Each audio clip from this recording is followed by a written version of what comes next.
पढ़ रहा हूँ।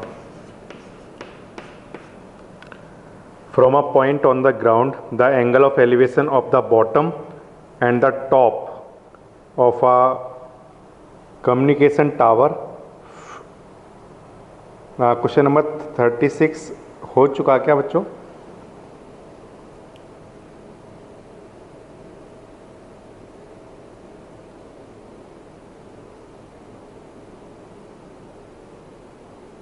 हाँ, 37 से करना है क्या हमें आज? Good evening. ठीक है ठीक है ठीक।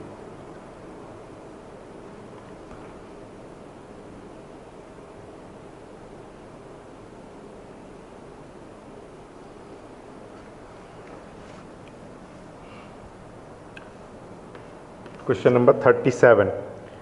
From the top of a hill the angle of depression of two consecutive kilometer stone due east are found to be 45 degree and 30 degree.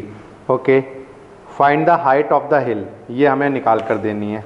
तो फिर से हमें जो फिगर बनाना है वो किसके बारे में? हिल के बारे में है। और उससे एंगल ऑफ डिप्रेशन जो बन रहे हैं वो दो स्टोन के जो कि कॉन्जुगेटिव मतलब कॉन्जुगेटिव किलोमीटर पर हैं। तो हमें ये बताना है कि उसकी हाइट कितनी होगी, हिल की हाइट कितनी होगी। ठीक है, ये निकालना बिल्कुल आसान है। तो देखो कैसे करोगे।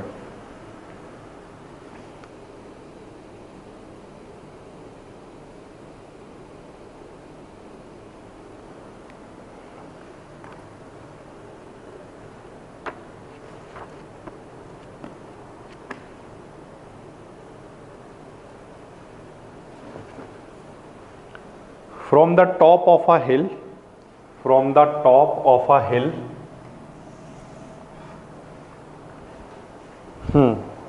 the angle of depression of two consecutive kilometer stones, ठीक है, टू consecutive किलोमीटर, यहाँ से कहीं पर दो स्टोन हैं जिनकी बीच की डिस्टेंस कितनी है? 1 किलोमीटर, इस तरह से।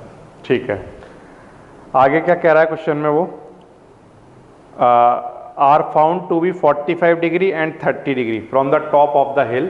ये जो दो स्टोन हैं जो कि 1 किलोमीटर की कॉन्जुगेटिव, जो इनके बीच की जो डिस्टेंस है वो कितनी है? 1 किलोमीटर। तो इनके जो एंगल ऑफ डिप्रेशन हैं वो कितने कितने मिलते हैं? 30 डिग्री एंड 45 डिग्री। इस वाले स्टोन का मिलता है 30 डिग्री और इस वाले स्टोन का कितना मिलता है? 45 डिग्री, इस तरह से। ठीक है, तो क्या बताना है? Find the height of the हिल। ठीक है, ये हम निकाल लेंगे, इसको निकालना आसान रहेगा। देखिए, ये एक हिल है ए बी और ये हमने कोई नाम दे दिया सी और डी। ये एक हिल है ए बी। इस ए बी जो ये हिल है, इस हिल के टॉप से यहाँ पर दो स्टोन हैं जिनके बीच की डिस्टेंस कितनी है? 1 किलोमीटर। तो हमें ये बताना है कि इस हिल की हाइट कितनी होगी अगर इस हिल के टॉप से इन दोनों स्टोन का एंगल ऑफ डिप्रेशन 30 डिग्री और 45 डिग्री है। ठीक है, ये बिल्कुल आसान है इसको निकालना। सबसे पहला काम मैं ये करता हूँ कि ये जो हिल है इसकी हाइट मान लेता हूँ h। ओके, और यहाँ पर ये जो एंगल बन के तैयार हुआ होगा ये कितना? 45 डिग्री और ये वाला एंगल कितना? 30 डिग्री। ठीक है, दो ट्रायंगल आपके पास हैं। एक ट्रायंगल है आपके पास ABC। इस ट्रायंगल में आप लगाइए tan theta. tan theta equals to क्या? Perpendicular upon base. Okay, perpendicular हमारे पास क्या है? AB और बेस हमारे पास क्या है? BC। इस BC को थोड़ी देर के लिए कोई भी एक नाम दे दो। सपोज करो हमने नाम दिया X। ओके, ये नाउ ए बी अपॉन में बेस क्या है? BC। ठीक है, एंगल की वैल्यू कितनी लेकर चलोगे? 45 डिग्री। ए बी आपने कितना लिया है? H और BC आप कितना लेकर चल रहे हो? X। अब X क्या लेकर चल रहे हो? अगर यहाँ किलोमीटर लिखा है तो यहाँ किलोमीटर लेकर चलोगे, अगर यहाँ मीटर लिख रहे हो तो यहाँ पर मीटर में लेकर चलोगे। अगर आप 1 किलोमीटर को मीटर में कन्वर्ट कर लोगे तो यहाँ पर कितना आ जाएगा 1000 मीटर, और फिर आप उस केस में x यहाँ पर क्या लिख रहे होगे मीटर। अगर आप किलोमीटर में लिखते हो तो आपके जो फाइनल आंसर आएंगे वो भी किलोमीटर में आएंगे, और फिर आप लास्ट में भी उसको मीटर में कन्वर्ट कर सकते हो, या आप स्टार्टिंग में ही किलोमीटर को मीटर में कन्वर्ट कर लो। ठीक है, 1045 1 होता है, h ऐसे ही ठीक है, x ऐसे ही ठीक है, x यहाँ पर आ जाएगा तो x किसके इक्वल आ गया h के। ये हमारे पास एक इक्वेशन आ गई, इसको हम कहीं ना कहीं यूज कर लेंगे। ठीक है, अब इसके बाद दूसरा वाला ट्राइंगल, कौन सा वाला ट्राइंगल, ट्राइंगल ADB। इस ट्राइंगल में tan theta equals to perpendicular upon base मतलब DB। अच्छा, tan थीटा की वैल्यू कितनी 30 डिग्री, AB की वैल्यू कितनी h, ठीक है, AB की वैल्यू कितनी h, और DB की वैल्यू कितनी 1000 मीटर प्लस x मीटर, ये टोटल। ठीक है ना, तो DB की जगह आप क्या लिख रहे होगे 1000 प्लस x ऐसे। tan 30 की वैल्यू कितनी होती है 1/√3 इक्वल्स टू h अपॉन में क्या 1000 प्लस x को हम क्या लिख सकते हैं h। ठीक है ना, तो x की जगह यहाँ पर h लिख देंगे। ओके, अब 1000 प्लस h इधर आ जाएगा इक्वल्स टू √3h इधर आ जाएगा ऐसे। ठीक है, इस तरह से आ जाएगा। अब इसके बाद हमें क्या करना है, इसके बाद ये वाला h उठाकर उधर लेकर चले जाओ, तो इधर क्या आ जाएगा 1000 और √3h माइनस h, इस तरह से। ठीक है, इन दोनों में से h कॉमन ले लो, तो √3 यहाँ से अगर h कॉमन आप लोगे तो अंदर क्या बच जाएगा √3 माइनस 1। ठीक है, h कॉमन आ गया, √3 माइनस 1 को डिवाइड में लेकर आ जाओ, तो h 1000 तो ऐसे लिख लो, और अपॉन में क्या √3 माइनस 1, और इक्वल्स टू में क्या चल रहा है h। ठीक है ना, अब √3 की वैल्यू क्वेश्चन में गिवन है क्या, √3 की वैल्यू गिवन है 1.732, ये वैल्यू हम यहाँ पर पुट कर देते हैं। ठीक है, तो 1000 अपॉन में 1.732 माइनस 1। ठीक है, तो नीचे कितना आ जाएगा 0.732। अब 1000 को डिवाइड करा लेते हैं किससे, 1000 को हमने डिवाइड कराया 0.732 से। ओके, तो दिस इज डिवाइडेड बाय 0.732, तो ये हमारे पास बन जाएगा 1366.12 इतना मीटर, 1366.12 इतना मीटर, ये हमारे पास h की वैल्यू आ जाएगी। ठीक है, तो फिर से ये एक हिल है, इस हिल के टॉप से दो स्टोन जो कि 1 किलोमीटर की डिस्टेंस पर हैं एक दूसरे से, तो उनका एंगल ऑफ डिप्रेशन एक का 30 डिग्री है और दूसरे वाले स्टोन का 45 डिग्री है। तो हमें ये बताना है कि इस हिल की हाइट कितनी होगी। तो मैंने माना कि इस हिल की हाइट होगी h, यहाँ से यहाँ तक की डिस्टेंस मान ली x, और यहाँ जो 1 किलोमीटर गिवन था उस 1 किलोमीटर को मीटर में कन्वर्ट कर लिया, तो ये कितना हो गया 1000 मीटर। अगर ये 1000 मीटर है तो अब ये x जो माना गया है वो इसका मतलब किस में माना गया है, मीटर में। तब हम 1000 और x को ऐड करा सकते हैं। अगर आपने यहाँ पर 1 किलोमीटर लिखा तो फिर आप यहाँ पर x भी किस में लिखोगे, किलोमीटर में। फिर जब आप x किलोमीटर में लिखोगे तो x इक्वल्स टू h जब आएगा तो वो भी किलोमीटर में आएगा, और आपका हाइट का आंसर भी किस में आएगा, किलोमीटर में। फिर आप उसको कन्वर्ट करोगे 1000 से मल्टीप्लाई कराकर किस में, मीटर में। और चाहो तो अपना आंसर किलोमीटर में भी दे सकते हो, लेकिन हाइट वगैरह का जो आंसर है वो आप देखोगे जनरली हम किस में देते हैं, ऐसा यूनिट में ही दे देते हैं, मीटर में दे देते हैं। तो ठीक है, इस तरह से आप करोगे। तो हमने क्या किया, 1 किलोमीटर को लिख लिया 1000 मीटर, और फिर ये डिस्टेंस कितनी हमने मान ली x मीटर। तो टोटल यहाँ से लेकर यहाँ तक की डिस्टेंस कितनी हो गई, 1000 प्लस x मीटर। ठीक है, अब ये वाला ट्रायंगल जब आप लेकर चलते हो तो इस ट्रायंगल की हेल्प से आपको ये पता चल जाता है कि x किसके इक्वल है, h के। फिर इसके बाद जब ये बड़ा वाला ट्रायंगल आप लेकर चलोगे तो इस बड़े वाले ट्रायंगल से आपको जहाँ x लिखा हुआ होगा वहाँ पर आप h लिख देते हो, फिर ये पूरा इक्वेशन h में कन्वर्ट हो जाता है, फिर आप √3 की वैल्यू कहाँ पर पुट करते हो, डिवाइड करते हो और फाइनल आंसर आपको 1366 पॉइंट समथिंग मिल जाता है, इतना मीटर। इस तरह से हो जाएगा क्वेश्चन नंबर 37। क्वेश्चन नंबर 38 पढ़ रहा हूँ। If at some time of the day the ratio of height of vertically standing pole to the length of its shadow on the ground is √3:1। ठीक है, ये एक पोल है, इस पोल की शेडो यहाँ पर आ रही है, ओके, और इन दोनों का मतलब अगर ये हाइट है h और इसकी शेडो आप मान लो x, तो वो क्वेश्चन में ये कह रहा है कि इसकी हाइट और उसकी शेडो का रेशियो हमें गिवन है कितना, √3:1। ठीक है, तो find the angle of elevation of the sun at that time. तो उस टाइम कितना एंगल ऑफ एलिवेशन बन रहा होगा, मतलब यहाँ पर शेडो के साथ किसका, सन का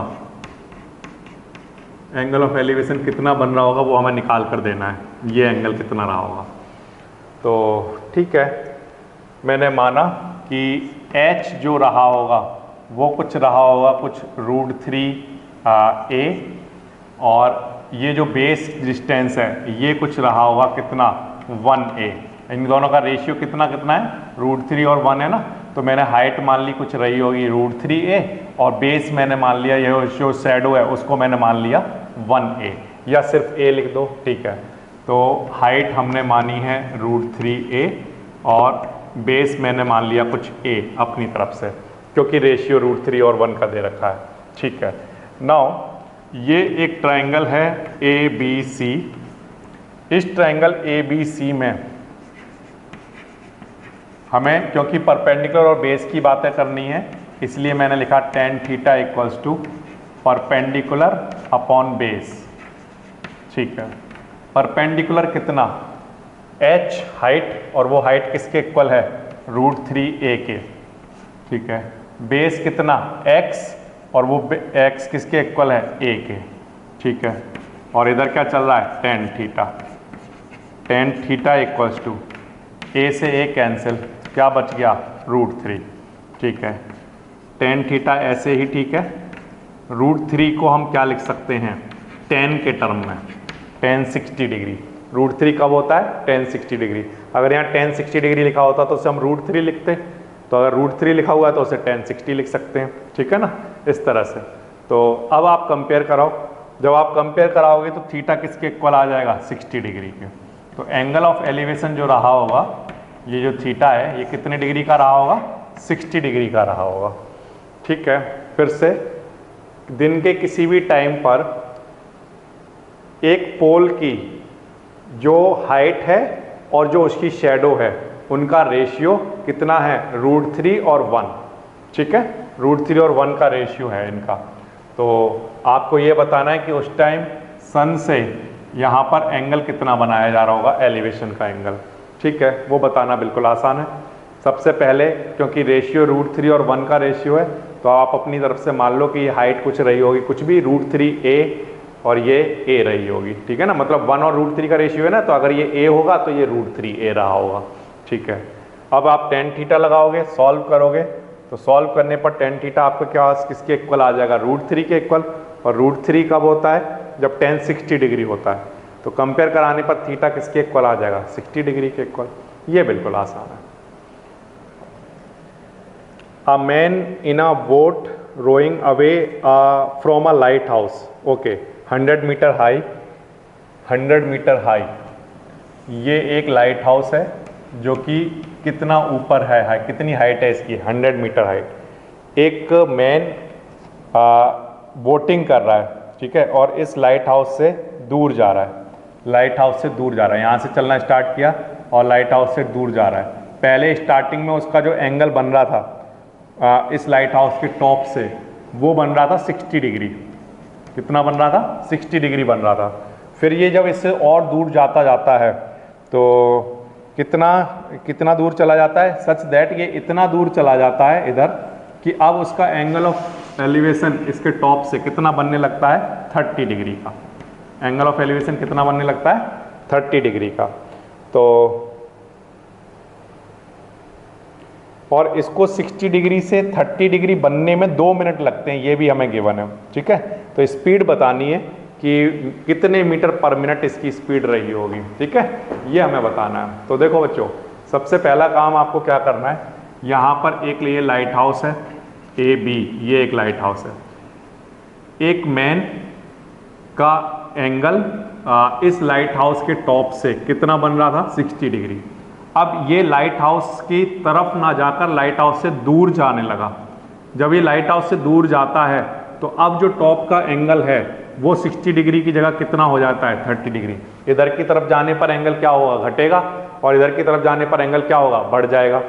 तो अभी इस वाले क्वेश्चन में, अभी तक हम जितने क्वेश्चन कर रहे थे उसमें हम देखते थे अंदर की तरफ जाना होता था, तो छोटे एंगल से बड़े एंगल की तरफ चलते थे। इस वाले क्वेश्चन में क्या हो रहा है, बड़े एंगल से छोटे एंगल की तरफ जा रहा है। क्यों? क्योंकि वो इस हाइट से दूर जा रहा है। तो जब भी इस साइड में जाएगा तो ये एंगल क्या हो जाएगा, छोटा हो जाएगा। वो कह रहा है 60 डिग्री से 30 डिग्री होने में 2 मिनट का टाइम लिया उसने। तो बताओ वो कितनी स्पीड से जा रहा था, ये हमें बताना है। ठीक है, तो स्पीड हमें बतानी है बच्चों, स्पीड। और हम जानते हैं स्पीड इक्वल्स टू होता है डिस्टेंस अपॉन टाइम। क्या होता है, डिस्टेंस अपॉन टाइम। अब यहाँ से यहाँ तक का हमें टाइम तो पता है, सिर्फ यहाँ से यहाँ तक की डिस्टेंस पता चल जाए कितनी है, तो डिस्टेंस यहाँ लिख लेंगे, टाइम यहाँ लिख लेंगे, क्या पता चल जाएगी हमें, स्पीड। तो इसका मतलब हमारा टारगेट यहाँ से लेकर यहाँ तक की डिस्टेंस निकालना है। तो मैंने माना कि यहाँ से लेकर यहाँ तक की जो डिस्टेंस रही होगी वो x मीटर रही होगी, सी डी। यहाँ से लेकर यहाँ तक की डिस्टेंस x मीटर रही होगी, और यहाँ से लेकर यहाँ तक की जो डिस्टेंस है वो कुछ y मीटर रही होगी, ऐसे। ठीक है, अगर टोटल की जरूरत पड़ेगी तो वो कितना हो जाएगा, x प्लस वाई मीटर, ऐसे। ठीक है, ये हमारा फिगर बन के तैयार हो गया। अब 1 बाय 1 हमें ट्राइंगल्स को लेकर चलना है। तो सबसे पहले बड़ा वाला ट्राइंगल, सबसे पहले छोटा वाला ट्राइंगल ले लेते हैं, ट्राइंगल ए बी सी।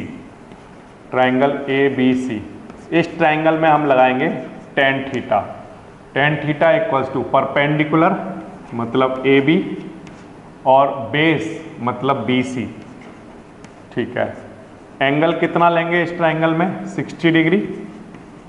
अच्छा, ए बी कितना 100 मीटर, और बी सी कितना y।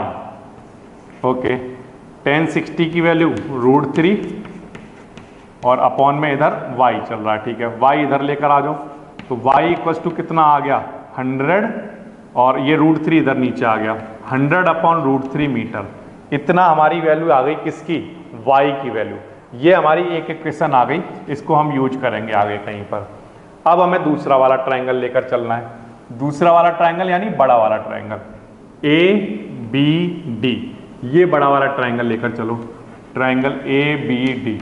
इस ट्राइंगल ए बी डी में tan theta equals to perpendicular upon base मतलब डी बी, ऐसा आ जाएगा। जो ठीक है, परपेंडिकुलर हमारा क्या रहा होगा ए बी, और बेस हमारा क्या रहा होगा डी बी रहा होगा। जो ठीक है, अब एंगल की वैल्यू बात करो तो इस बड़े वाले ट्राइंगल में एंगल कितना 30 डिग्री। ठीक है, ए बी कितना है 100 और डी बी कितना है, तो डी से लेकर बी तक की जो डिस्टेंस है वो x प्लस वाई है। कितना है, x प्लस वाई। अब tan 30 की वैल्यू कितनी होती है 1 अपॉन √3, और इक्वल टू में क्या चल रहा है 100 upon x plus y. x तो ऐसे ही ठीक है, y की वैल्यू कितनी है 100 बाय √3, तो इस y की जगह हम क्या लिख देंगे 100 बाय √3। ठीक है, अब हमारी जो इक्वेशन है वो किस में कन्वर्ट हो चुकी है, x के टर्म में। यानी कि इसको सॉल्व करके हमारे पास x की वैल्यू आ जाएगी।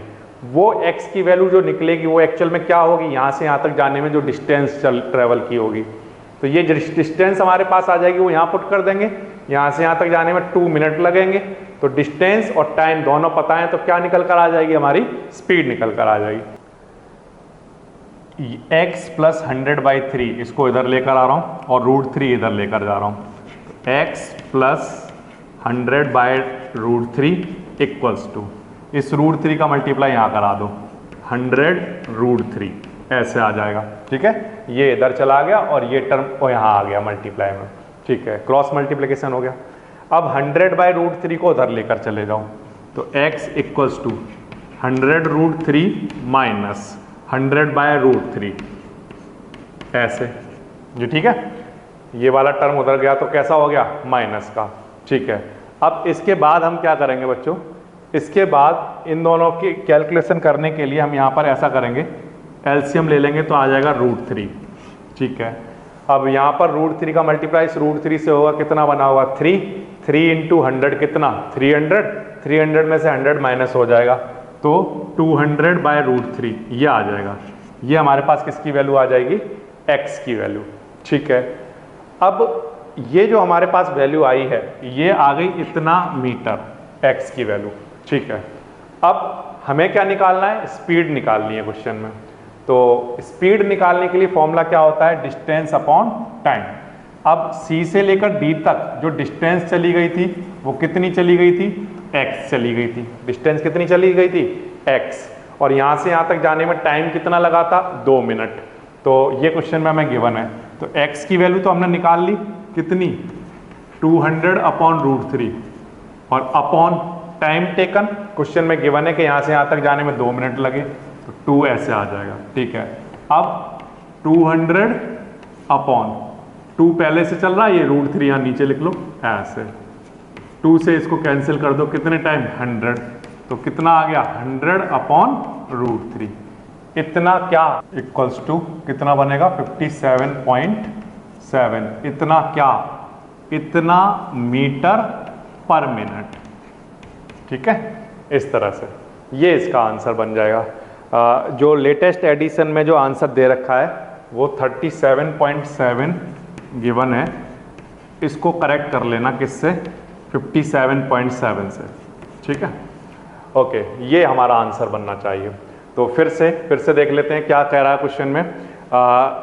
यहाँ पर क्या गिवन है, स्टार्टिंग से हमें एक लाइट हाउस, ये एक लाइट हाउस है और इस लाइट हाउस से यहाँ पर कहीं पर एक बोट है जिसका इस लाइट हाउस के टॉप से एंगल ऑफ एलिवेशन कितना है, 60 डिग्री। ठीक है, अब वो मैन उस बोट को इस लाइट हाउस से दूर लेकर जाता है, सच दैट कि वो 2 मिनट में उसको इस जगह पर लेकर आ जाता है कि उसका एंगल इसके टॉप से 60 डिग्री की जगह अब कितना चेंज हो जाता है, कितना बनने लग जाता है, 30 डिग्री बनने लग जाता है।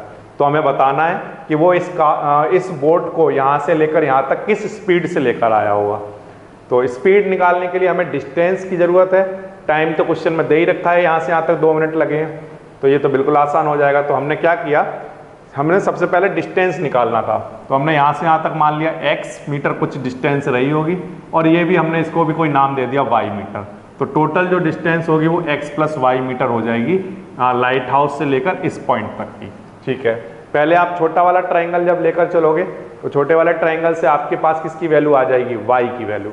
ठीक है, फिर इसके बाद जब आप बड़ा वाला ट्राइंगल जब लेकर चलोगे तो इस बड़े वाले ट्राइंगल में जब आप y की वैल्यू क्या पुट कर दोगे, 100/√3 यहाँ पर। ठीक है ना, y की जगह पर, तो पूरा इक्वेशन x के टर्म में कन्वर्ट हो जाएगा। इसको जब आप सॉल्व करोगे तो इस आंसर पर पहुंचोगे 200/√3 पर। ठीक है, तो अब हमें यहाँ से यहाँ तक की डिस्टेंस यानी x की वैल्यू पता चल गई। अब वो x की वैल्यू यहाँ पुट करोगे, फिर जब इसको सॉल्व करोगे तो 100/√3 बनेगा। अब √3 की वैल्यू 1.732 से 100 को डिवाइड कराओगे तो आंसर कितना बनेगा, 57.7, इतना मीटर पर मिनट। ये इसका आंसर बन जाएगा। क्वेश्चन नंबर 40 पढ़ रहा हूं। The angle of depression of the top and bottom of a 8 meter tall building, 8 meter tall कोई बिल्डिंग है, from the top of a tower. Okay, अब दो चीजें हैं, एक बिल्डिंग है और एक टावर है। पहले ही हम डिस्कस कर चुके हैं कि बिल्डिंग और टावर आएगा तो टावर बड़ा बनाएंगे, बिल्डिंग छोटा बनाएंगे, एक बात। या दूसरा ये कि एंगल ऑफ डिप्रेशन अगर बनाना है तो वो टावर ऊपर रहा होगा, बिल्डिंग नीचे रही होगी, तभी वहां से डिप्रेशन का एंगल बना होगा इसके टॉप का। ठीक है ना, तो यहां पर ये है टावर और ये क्या है, बिल्डिंग। ओके, क्या दे रखा है? टावर के इस टावर से इस बिल्डिंग के टॉप का और बॉटम का दोनों का एंगल ऑफ एलिवेशन हमें दे रखा है। कितना कितना? 30 डिग्री एंड 45 डिग्री। ठीक है, तो angle of depression of the top and bottom. Top का एंगल ऑफ डिप्रेशन तो है 30 डिग्री, ये कितना है? 30 डिग्री, मतलब ये वाला एंगल कहना चाहिए मुझे 30 डिग्री। ठीक है, और इसके बॉटम से एंगल ऑफ डिप्रेशन कितना गिवन है? ये एंगल हमें गिवन है कितना? 45 डिग्री। तो मतलब ये एंगल हमें 45 डिग्री गिवन है। ओके, तो क्या फाइंड करना है? Find the height of the tower in the distance between tower and building. ये तो बिल्कुल आसान वाला क्वेश्चन आ गया। देखिए कैसे करेंगे। फिर से, ये एक टावर है और ये एक बिल्डिंग है। इस टावर के टॉप से इस बिल्डिंग के टॉप का और बॉटम का, इस टावर के टॉप से इस बिल्डिंग के टॉप का और बॉटम का एंगल ऑफ डिप्रेशन कितना कितना है? 30 डिग्री तो है बॉटम वाले टॉप का, और 45 डिग्री है किसका? बॉटम का। फिर से, टावर के टॉप से इस बिल्डिंग के टॉप का एंगल ऑफ डिप्रेशन 30 डिग्री है, जबकि इसी बिल्डिंग के बॉटम का इस टावर के टॉप से एंगल ऑफ डिप्रेशन कितना है? 45 डिग्री। तो अगर ये 30 डिग्री है तो मैं अगर इस हॉरिजॉन्टल लाइन के पैरेलल एक लाइन बना लूँ यहाँ पर, तो ये 30 है तो ये भी 30 होगा ऑल्टरनेट इंटीरियर से, और इस हॉरिजॉन्टल के पैरेलल में यहाँ पर भी एक लाइन बना दूँ, तो अगर ये 45 डिग्री है तो ये 45 डिग्री होगा। ठीक है, अब हमें क्या निकालना है? टावर की हाइट निकाल कर देनी है, और बिल्डिंग की हाइट हमें दे रखी है पहले से, कितना मीटर है? बिल्डिंग 8 मीटर टॉल है। ठीक है, ये 8 मीटर है। अब ये 8 मीटर है तो ये 8 मीटर होगा। अच्छा, टावर की हाइट आप अपनी तरफ से मान लो कि h मीटर रही होगी। कितने मीटर का? h मीटर का। ठीक है, तो ये डिस्टेंस कितनी हो जाएगी? टोटल h है, यहाँ से यहाँ तक 8 है, तो ये h माइनस 8 मीटर हो जाएगी। ठीक है, ये आसान है।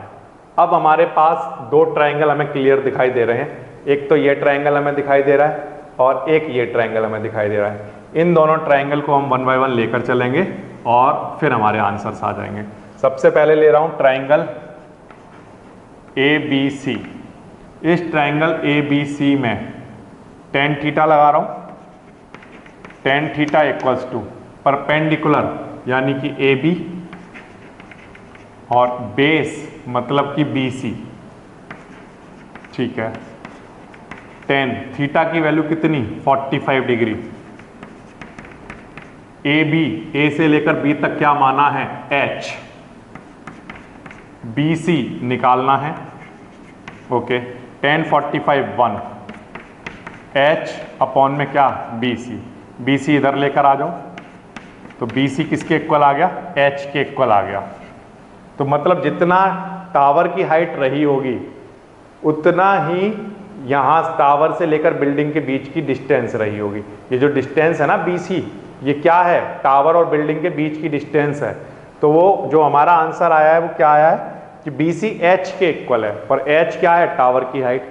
तो ये जितना आंसर हमारा H का आएगा उतना ही आंसर हमारा दोनों के बीच की डिस्टेंस का आएगा।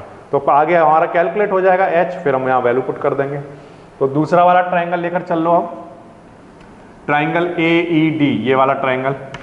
इस ट्राइंगल में हम लगा रहे हैं tan theta. tan theta equals to perpendicular मतलब AE और बेस मतलब DE, ऐसे। ठीक है, tan थीटा की वैल्यू कितनी? 30 डिग्री। ओके, AE कितना? H माइनस 8 अपॉन DE, ये DE जो होगा वो हमारा BC के इक्वल होगा। तो यहाँ पर DE की जगह हम क्या लिख देंगे? BC। tan 30 कितना? 1 अपॉन रूट 3। अच्छा, H माइनस 8 ऐसे ही ठीक है। BC को हम किसके इक्वल लिख सकते हैं? H के इक्वल। तो BC की जगह हमने लिख दिया H। ठीक है, अब इसको सॉल्व कर लो। ये H इधर लेकर आ जाओ और रूट 3 इधर लेकर चले जाओ। H और रूट 3 का मल्टीप्लाई इधर कराओगे तो कितना आएगा? Root 3H minus 8 root 3। ठीक है ना, रूट 3 का यहाँ मल्टीप्लाई हो गया। अब इसके बाद 8 रूट 3 इधर लेकर आ जाओ और √3h ऐसे ही ठीक है, ये वाला h उधर लेकर चले जाओ, माइनस में आ जाएगा, ये भी ठीक है। अब इन दोनों में से h कॉमन ले लो, h कॉमन ले लेंगे तो क्या आ जाएगा √3 - 1, और इधर क्या चल रहा है 8√3, ठीक है। √3 - 1 को डिवाइड में लेकर चले जाओ, तो 8√3 अपॉन में √3 - 1, ओके। अब यहाँ पर हम √3 की वैल्यू पुट कर देंगे। √3 की वैल्यू हमें क्वेश्चन में गिवन नहीं है, लेकिन हम 1.732 लेकर चल लेते हैं, और यहाँ से h = 8 × 1.73 और नीचे 1.73 और -1, आप 1.732 लिख सकते हो या 1.73, वो आप दोनों में से कुछ भी लिख लो और उसके हिसाब से आपका आंसर आ जाएगा, ठीक है। तो मैं क्या कर रहा हूँ, 8 मल्टीप्लाई करा रहा हूँ, 8 को मल्टीप्लाई किससे 1.73 से, जो मेरा आंसर आएगा उसको मैं डिवाइड करा रहा हूँ 0.73 से, तो ये जो आंसर है वो लगभग 18.9 समथिंग बन जाएगा, ठीक है ना, 18.9। तो ये मैं लिख देता हूँ यहाँ पर 18.9, इतना क्या मीटर, ठीक है, ये इसका आंसर बन जाएगा। अब जितना आंसर इस टावर की हाइट का आया है, ये क्या निकल कर आ गई, हाइट ऑफ टावर, ठीक है ना, हाइट ऑफ टावर ये निकल कर आ गई। अब distance between building and tower, distance between building and tower, ये किसके इक्वल थी, BC, और ये जो BC था ये किसके इक्वल था, H के। तो H का आंसर अगर 18 पॉइंट समथिंग आया है तो इसका आंसर भी 18 पॉइंट समथिंग ही आएगा, इतना मीटर, 18.9, इस तरह से हो जाएगा। तो फिर से ये एक टावर है ये, और ये एक बिल्डिंग है, 8 मीटर की हाइट की एक बिल्डिंग है। इस टावर के टॉप से इस बिल्डिंग के टॉप का और बॉटम का एंगल ऑफ डिप्रेशन कितना कितना है, 30 डिग्री इसके टॉप का, और बॉटम का कितना है 45 डिग्री, ठीक है। तो हमें बताना है कि इस टावर की हाइट कितनी रही होगी, और ये जो BC डिस्टेंस है ये बतानी है, मतलब कि टावर और बिल्डिंग के बीच की डिस्टेंस कितनी है, ठीक है। तो पहले जब आप ये वाला ट्राइंगल जब लेकर चलते हो तो इस ट्राइंगल को लेने पर हमें सिर्फ ये पता चल जाता है कि जो टावर और बिल्डिंग के बीच की डिस्टेंस है वो उतनी ही है जितनी कि इस टावर की हाइट है, H के इक्वल, ठीक है। फिर जब आप दूसरा वाला ट्राइंगल लेते हो तो वहां से आपकी कैलकुलेशंस हो जाती हैं, और कैलकुलेशन करके किसकी वैल्यू आ जाती है, H की। अगर आपको टावर की हाइट पता चल गई, मतलब आपको इन दोनों के बीच की डिस्टेंस भी पता चल गई, वो हमारी दोनों इक्वल थी, तो ये भी उसका आंसर 18.9 आया, तो इसका भी 18.9 आ जाएगा। इस तरह से हो जाएगा आपका क्वेश्चन नंबर 40, और ये आपके एक्सरसाइज कंप्लीट हो जाएगी, एक्सरसाइज 14, और ये आपका chapter complete, height and distance.